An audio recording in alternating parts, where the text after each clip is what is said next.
let's go ahead and get started. Good morning, everybody. Good afternoon. Happy November. Thanks for joining us today for our continued Home Express webinar series.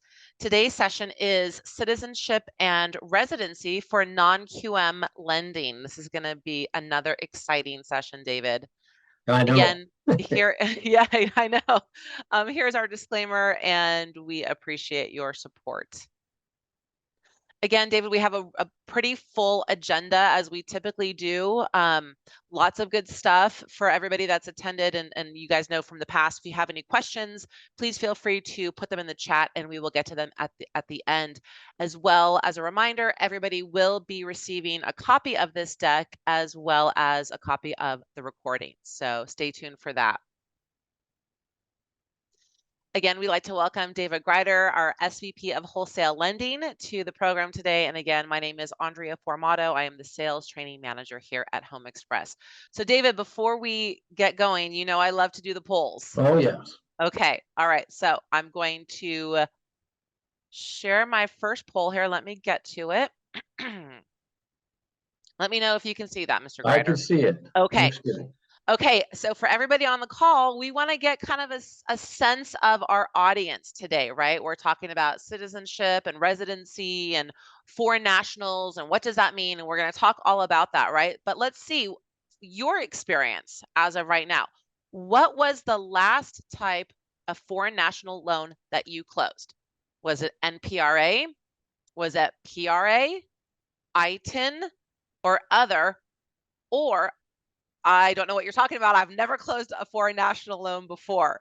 So, David, what do you think? I always like to get your guesses here. I think the PRA one is probably the most common. So that'd be the one I think. A permanent resident alien would be the one that I think most would pick. But we'll see. I know there's lots of, programs out there, lots of I guess marketing towards foreign nationals I see out there. So and it means a lot of different things to a lot of different lenders. So that's what we're going to discuss today. But I think the permanent resident alien would be the top choice. Let's see who that is. Man, your guess is like your football picks, David. Well, I lost. Hold on, let me go share results. You know what? This is exactly why we do this, right? Because we have an idea of what we think people are used to doing or have experience with, and maybe by the end of this, right, someone will say, oh yeah, maybe I did do permanent resident alien and didn't even know it, right? So can you see these results, David? Yeah, I'm also thinking it's the permanent resident alien fits all these programs as you'll see here, so they probably don't recognize it as the normal foreign national program. So I could see that as well. But great. So we see some I-10s, some non-permanent resident aliens, and never, which is good. So hopefully you learn a little bit here. Remember to put questions in the chat that we can cover at the end here. Excellent. Okay, well, I am going to continue on. Excellent. So I guess we'll start out with this, the population mix and the borrowing and the potential borrowers we have in the United States. So I figured I'd just give you some background, and I took a couple of slides from some websites, and I liked a couple of them, so I thought I'd share it with you. The United States has more immigrants than any other country. Probably makes sense because this country had a lot of immigration. The population came in a long time ago. So today there's well more than 40 million people in the United States that are born in another country. Immigrants today account for almost 14% of the U.S. population. It could even be higher than that. But actually, the high point was back in 1890, which was 15%, right around there. So what does that mean? Well, that's a big population base that live here in the United States that need housing for them and their families, right? Let's look at how the growth potential is going to look at here going into the future. Why it's kind of important to understand the loan programs on this, right? So it's projected to reach nearly 80 million in 2065. So you're going to see some big jumps in the immigration. I was on the news to watch the news today. I watch the news every morning, especially financial channels and that kind of stuff. And something came across where it says in the year 2100, there's going to be a decline in the United States, right? So immigration is good and healthy for a lot of countries because you get more information from these people. They add to the economy and a lot of skill sets that they bring. So it's not like, this is a bad thing. Plus, you need the country to have a growing population to keep GDP going and to increase efficiencies and growth in a country. So where all these people live, these immigrants. So I just kind of put there, I'll call across the country, but I decided to kind of give you a look at where the 20 highest metropolitans are for immigrants. And you probably see it's probably close to the coast or near borders, right? So you see a lot in California, Arizona, Las Vegas, you go through Houston, down towards that area in the south. Florida's big, and you go up to New York, of course, New York, and I think that's where most immigrants through time have been, but you see a lot of immigrants, foreign-born individuals go to these cities. So if you're in one of these cities or those areas, you're probably more used to doing foreign nationals than in other places. But you can see where this is. If you market for this and you get these programs down, you can help a lot of borrowers out and get their housing needs taken care of. So with that, let's just look at types of residency status and try to understand where it is and then how it fits into loan programs, right? So, of course, the first type of residency status is a U.S. citizen, right?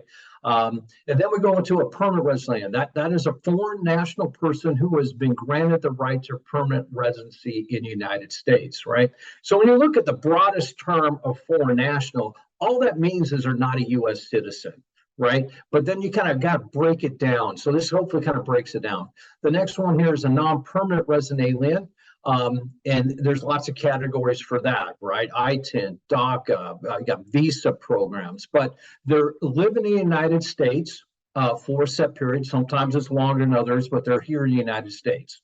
Then as the loan programs go, you got a foreign national program that's not United States, that doesn't reside in the United States, and most of them work and live outside the United States. And the funds for closing typically are not here in the United States right now. And on the right side, you got the declaration page. As you go through your rules, like you got some different things that you can pick on your application. And again, we're going to take a deeper dive on this. And this is kind of a start. I thought we'd just share a little bit of all these documentations you have on immigration status, right? You have your passport, you have a green card in the middle, right? You got EAD card, right? The I-10 card, I like that one. Oh, also a Mexican consulate card. So you have a lot of different documentations for the individuals here that are in the United States or outside the United States.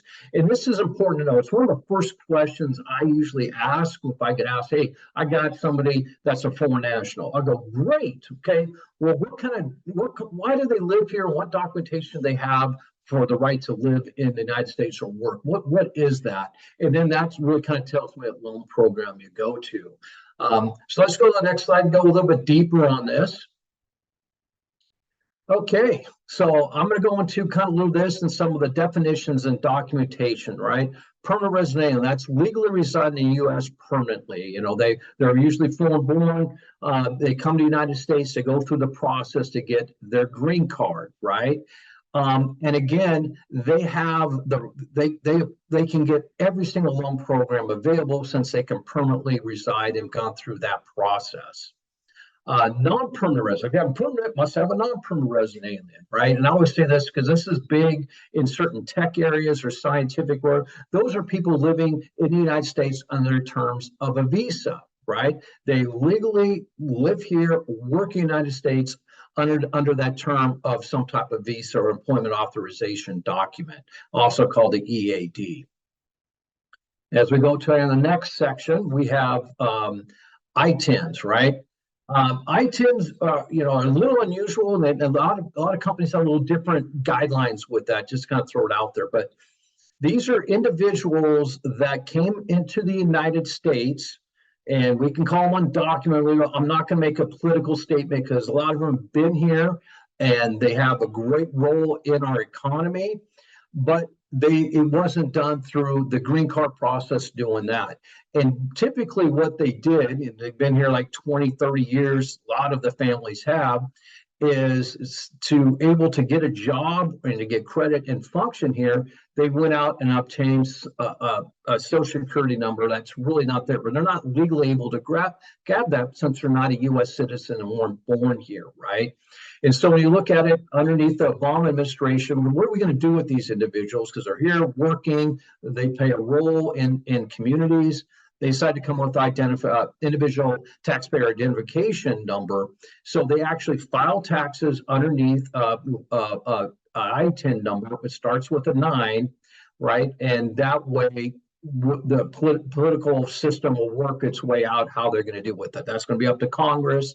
But a lot of these individuals are here underneath that and pay taxes, part of the community. And we can go no political statement on them. But they still need housing, right? The next over there is the DACA, Deferred Action for Child. These are children brought to the United States, they're citizens. A lot of those have social security cards, can qualify for some of the government loans. We don't have programs for a non-QM right now, but as you see that population expand, and during different administrations and as the population grows, more programs will probably come out in the future because they still need housing. They go to school or have jobs. What are you going to do with these, right? So I do think that over the next few years, I don't know when that's going to take, these programs can expand or contract depending on the political makeup. Now, below that, we have foreign nationals. These are individuals that are non-U.S. citizens, live and work outside the United States, could be any countries from South America, Asia, Europe, Canada, and they look at their economic position. They go, man, it would be great to invest in American real estate. We have that, right? And so there's a lot of big movement of that into the United States. Right, but they have no lawful permanent residency in the U.S. It's kind of like me going to Mexico on vacation, right? We don't have a passport. I go there on vacation. I can still buy Mexican property, go through that process, but I can't live there permanently, right? And so the programs typically on that are just for investment. Let's go to the next slide here, right? Documentation required, right? So U.S. citizen, you can take a passport and do that, driver's license, green cards, and all the documentation for U.S. citizen, permanent resident aliens are on here. But they qualify for all programs, the LTVs and that. And again, when I start going through the loan programs, I kind of want to picture this. I mean, the principles of lending do not change, right? You still got to look at credit. You got to look at income, stability, collateral, vested interest, and the risk of the loan, right? Now, someone that's here legally with a green card, U.S. citizen, they usually have a track record, a little bit more length of time, and you kind of see that. Sometimes when you get a foreign national, whatever program it's on, you may not have a great amount of credit. You might understand their income of it, but you don't know what that vested interest is. And so the risk level, and so some of these programs have to offset that risk, a lower LTV, right? So just keep that in mind, and I'll kind of go through how we look at some of the credit when we get past the U.S. citizen and permanent resident alien. So we'll go to the next slide here, and we'll look at some of these other things. Non-permanent resident alien, right? They do qualify for all programs, but we cap the LTV to 80 and the max loan amount of $2 million, right? Doctor's card, usually get a passport, visa. Some of the things we require as a lender, and not all lenders do this, it's a 2-year housing history, right? So they need to be here 2 years, and that kind of sets up for the credit thing. It's like, do you live here? Great. Typically on the visa program, they're employed by someone, usually a type of e-visa, some type of work visa that get renewed through an employer for set times, that kind of thing, right, that goes there. But you can see where the LTV gets capped a little, but all programs qualify. You see a lot in the tech world where they're maybe from a country like India or some parts of Asia, Australia, that come in on the terms of a visa.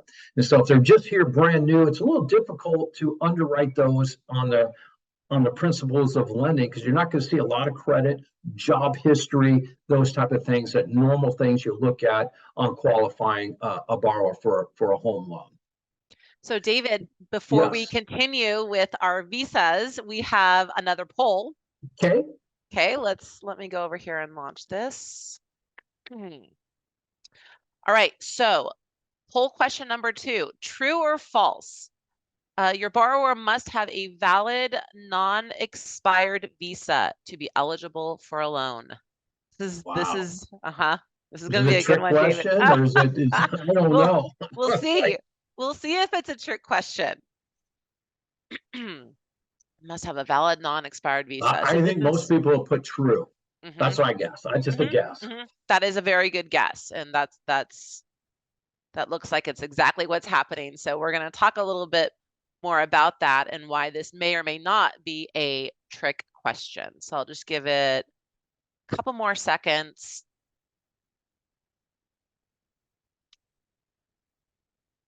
All right, let's go ahead and end the poll and share the results. So David, can you see that? Oh yeah, there it is. Yeah, there it is. You were right. Just 62% my said true. football poll might be okay this week. Okay, you know you're back in the game. In the game. Back in the game. So we'll tell you why it's kind of a trick question here as we Yeah, go through these next, may or may not be a trick question as we go through yeah. these next couple Okay, slides. visa. Man, there is a ton of visas. I mean, this is one of the questions I get. Again, you don't have to be an expert. What I'm trying to do is provide you information to kind of look at, hey, what's the categories? And really the most important thing is what documentation, as far as identification of why they're able to be here in the United States or buy U.S. property, right? And so there's no way we can go through the whole list of visas with you.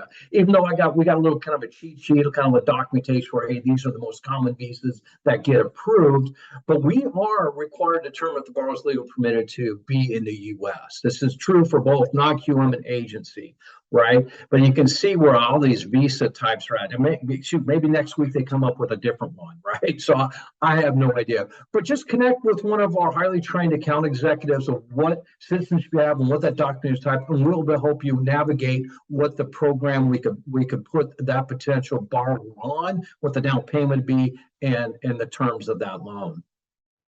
So the visa waiver was at the end on that. I don't really see that, but there are countries that are aligned with the United States that have visa waivers where they do not have to be totally current, or it can be unexpired because they're legally able to here under the terms of a visa wire. And I'll get a little slide on here on that, right? But these are the best practices to follow. Are you legally permitted to be in the U.S.? What type of visa do you hold? Do you have an EAD card? Is your visa past their date expired, right? Or expiring, right? Some of the questions might be from a lender, right? We got to determine that they're legally to be here, not just when you make the loan, but during the duration of the loan of 2 to 3 years, right? That they're legally able to be in the United States. The last thing a lender wants to do is to make a loan to an individual, right? Of foreign national on a visa, then all of a sudden they have to move out of the country. That is not a good plan.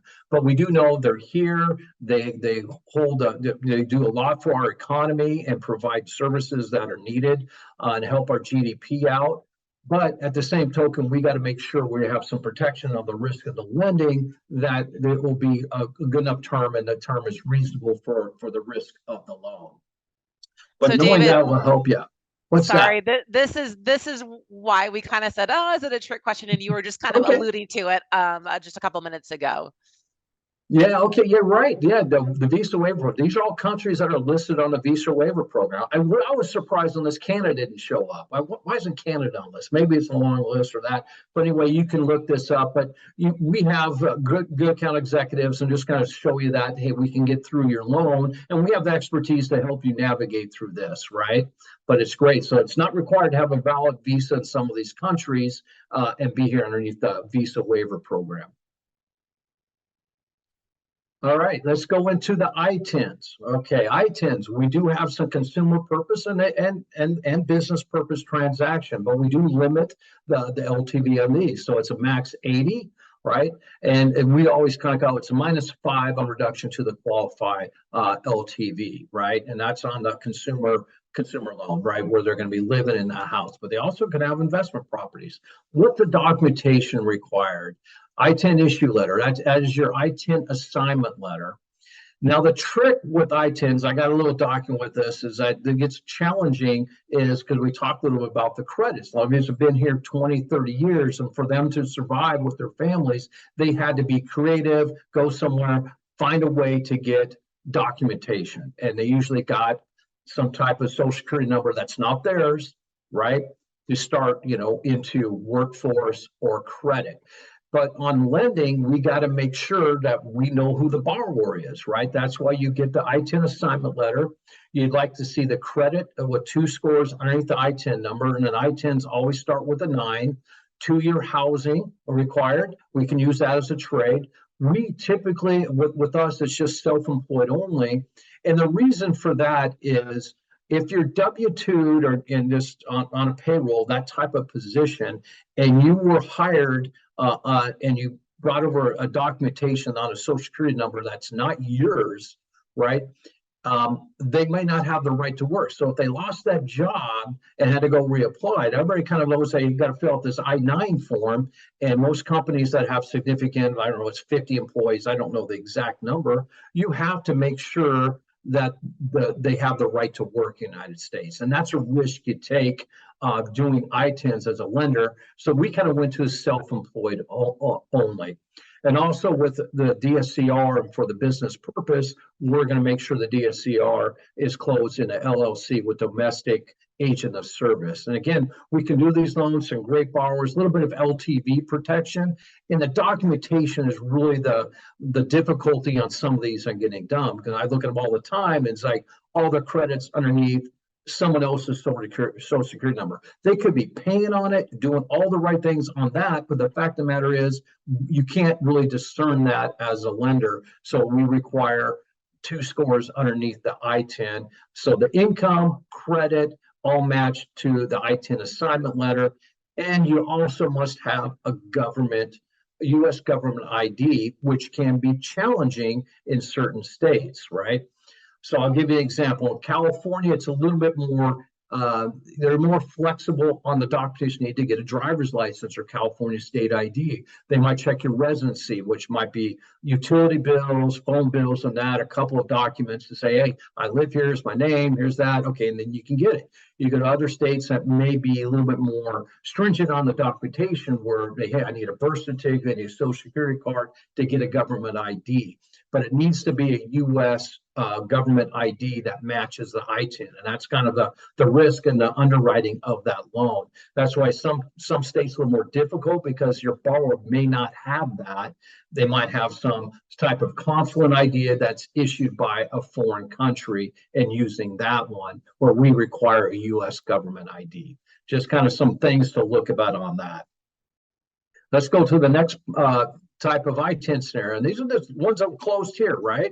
$400,000 purchase price in California, 20% down, self-employed for 10 years, utilize the 12-month bank statement program, income match the I-10, 2 scores on the I-10. So if you kind of look at this, hopefully it's all blacked up for the NPI, but you can see the last 4 digits. The first 2 were underneath a 9. The other one had like a 5 in front of it, right? Which is not our borrower's social security number. However, since they had 2 scores underneath the I-10, because the credit was pulled at 9, matched up. We got a state issued California driver's license. That name matched the I-10 assignment. Very, very easy deal, very good loan, had very limited payment shock, and we closed that purchase pretty quickly. So I'll just kind of give you an example, right? Next, we go into what we call kind of the true foreign national. It means that these foreign nationals live and work outside the United States. Since they have no legal right to live here permanently, they all go on our Investor X program in the form of DSCR, right? Debt service coverage ratio, right? Because their income is derived from their jobs or employment outside of the United States. There's no way our company or most companies can underwrite that income, right? And these actually are really good. They perform really well on loans. And I'm going to talk a little bit about that, but I just got to go for the documentation and programs. They only go on our investor program under DSCR. Max is 75 on a purchase, 70 on a refinance, and typically they have no credit score, right? So none is required. I mean, how can they have credit? They don't even have a social security number, live and work outside the country, right? So what do we do on that, right? First of all, the documentation, just like me going traveling to Mexico, what's my documentation? I have a passport, right? We need two forms: alternative credit or international credit report. Typically, we get international bank reference letters of where they bank, they're in good standing, and that type of thing for that. Funds to close must be in the U.S. as well. So all these funds that go, they have in a bank in a foreign country, they need to be transferred to a bank here in the United States before it goes into the closing agent or the title, right? And we do require that the vesting of it must be in a domestic business entity. Typically, we get the LLC, domestic agent of service, so that if anything does go wrong, we have the ability, or the investor, whoever the bondholder eventually is that has this, if it does go bad, they don't have to track someone down in another foreign country to serve documents to. But I'm going to talk a little bit about this, and you know, I was talking when I've been in non-QM8 from the infancy, right? And I remember talking to head of credit at a large aggregator hedge fund on this. I go, why we'd have these type of programs? And the reality is, on these foreign nationals, they have a lot of money down. If we understood their income and their assets and where they're at, they would probably qualify full doc. It's just that we have some language barriers, some different things to understand, but they actually really are really good borrowers. So if you had a depository institute there, you understood that, and had all these employees from different countries, probably could get a little bit better understanding at it. But we try to keep it real simple on this, that you know, hey, this is the program. Don't have to get a lot for this because we have a lot of money down, right? The risk level going there, and we're vetting it out on that. We do pull credit on the foreign nationals because you'll see a few of them may have been here maybe as a student, right? And so they had a student at college, you know, they live abroad, or they already bought other properties here that show up on their credit file, but maybe not, you know, they don't have a social security number, but you do pull credit on them. Let's go to the kind of next slide, and this is what you're going to show on the deck that we send out to you.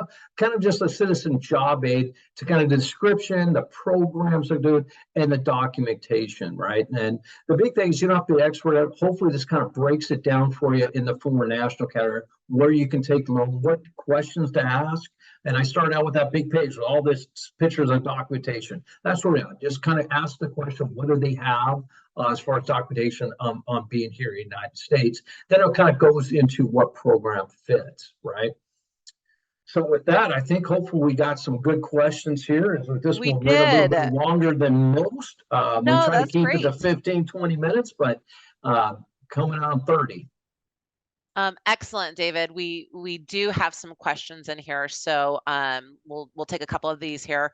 So one person asked about getting the copy of the deck. Yes, so everybody will receive a copy of this PowerPoint presentation and a copy of the recording. So don't worry about that. You will be receiving that. Here is another one. So this is a little bit lengthy, David. So one person said they spoke with a potential borrower this week, and he told me he has a social security number and has applied for permanent resident alien status. He received the receipt of the application, but the status is not fully approved. So does this person qualify as the permanent resident alien or something else? He's lived in the United Wouldn't States. until you actually get that permanent resident Okay. alien. So, I mean, they have a social security card. How did they get that? Is that a valid one, right? So you just have to probe. Do they have an EAD card? Do they have a visa type, right? This could be a non-permanent resident alien that is transitioning over to a permanent resident alien. So that might be a scenario. So please contact me or one of our account executives, you know, and we'll look at that documentation and see what program we can put it on. Probably need to ask a few more questions on it to see what program we could potentially put that on. Excellent. Thanks, David. Here's another one. If the borrower has a work visa that recently expired, but has an application for his green card, is that okay? It depends, right? So Yes. these are great questions, right? Again, we have that visa waiver. It was on a visa waiver program. as one of those countries. And again, these are challenging, right? Because I know where my wife works, they have a lot of individuals that are from foreign countries are here on terms of a visa, work visa. And part of their employment, from their HR side, is they monitor it to make sure they're renewed, right? Before, because that's a part of their workforce. They don't want them to go. So part of that process is there. Why would that be expired and all that? So we just need to look at it a little bit more. It may be challenging for us, right? Until they come across with the documentation needed. And again, these ultimately, the loans we do ultimately end up in the bond market and securitization market, and they're looked at this. What is the principle of lending? Is there a potential for them not to be in this country, have to move out? We made a loan to somebody that is not now living in the property, right? So we're just filtering through those risks from that point. Excellent. Thanks, David. Here's another one. So for foreign national, can we confirm the reserves need to be seasoned? Yeah, I'll confirm it right now. Reserves do need to be seasoned for 60 days, right? Now it goes, so they'll have to have the funds in the U.S. bank for 60 days. No, right? I need the funds in the U.S. bank account to handle BML, right? Before it goes into title and to use it. But we have, we know the denominations, what it's worth in U.S. dollars, whatever countries are. You can grab the bank statements or whatever they have from that country, right?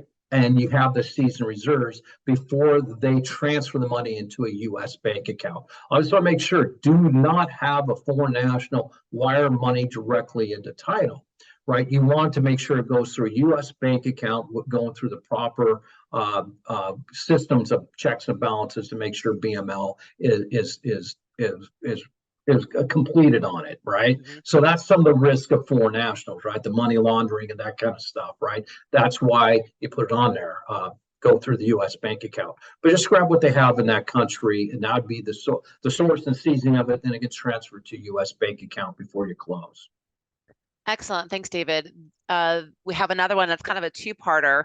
For self-employed borrowers, what documentation is required? 2 years of taxes, and how does the income get calculated for a self-employed borrower? Yeah, typically the full doc files, we can do those, but most of them we get the 12-month bank statements, right? So you have a copy of the I-10 number, you for the I-10 assignment, you get the 12-month bank statements, and we apply the expense factor to it from 15 all the way to 90 times of what business that they have on a self-employed questionnaire. That is the most common method that we use. We really don't want to see the tax returns on these, because that's where it brings the conflict. What if they have income that shows on the tax return of a W-2, right? And then all of a sudden you get into that. So we look at it as, let's just go the bank statement route for the self-employed borrowers. I tend to time, since they're self-employed, we're going to know that they file self-employment underneath the 9 and have a comfort level with that, because that's a track record we've been doing in the past, right? And then you have just proof of self-employment from their normal standards, right? You can get a tax letter, you can get a business license, and all those for that income. But that is kind of where I gear everything that comes to us. Grab the 12-month bank statements, tax returns, full doc, that way. Even though there's potential to look at it, I disagree with you going that direction for I-10. It's going to bring in more problems, and you might have a deal you think you have, then at the end it doesn't work. 12-month bank statements is generally the way to go. Excellent. And that is all we have for the questions. So wow. Those were really great questions. Really, really appreciate it. So, Mr. Grider, I will go ahead and wrap it up. We are going to not have a webinar next month. It's December with the holidays. We know everybody's very, very busy. So our next webinar will be January 8th of 2024. Can you believe that, David? 2024. So we'll be taking a break. So we hope everybody has a nice holiday season. Again, as always, if you are an approved broker with us, thank you. We value your partnership. If you are not an approved broker with us, it is very easy to become one. You can go to our website, homexmortgage.com, and you can actually apply directly online through our website. Or, Mr. Grider, this is your favorite part. There it is. There's his contact information. Feel free, everybody, to reach out to David Grider, give him a call, send him an email. especially if you had a specific question in the webinar today, we'd be happy to get back to you with some more specific information. So with that, David, thank you very much for your participation again today. It was a great Yeah. webinar, very exciting. Thank you everybody who Yeah. attended. And Appreciate since you it's guys. at the end of the year, please have a great holiday, great Thanksgiving, great Christmas, and great New Year's. And we'll begin beginning of next year to continue our webinar series. And we'll get some information out in December on that content. Or you can let us know kind of out there, what topic would you like us to cover? Go ahead and email me or Andrea here, and we'll look at that to put some content that you'd like out there as well. Excellent. Thanks, David. Thank you all for attending. Have a great November. Have a great December. Happy New Year. We will see you next year. Thanks, everybody. Bye-bye.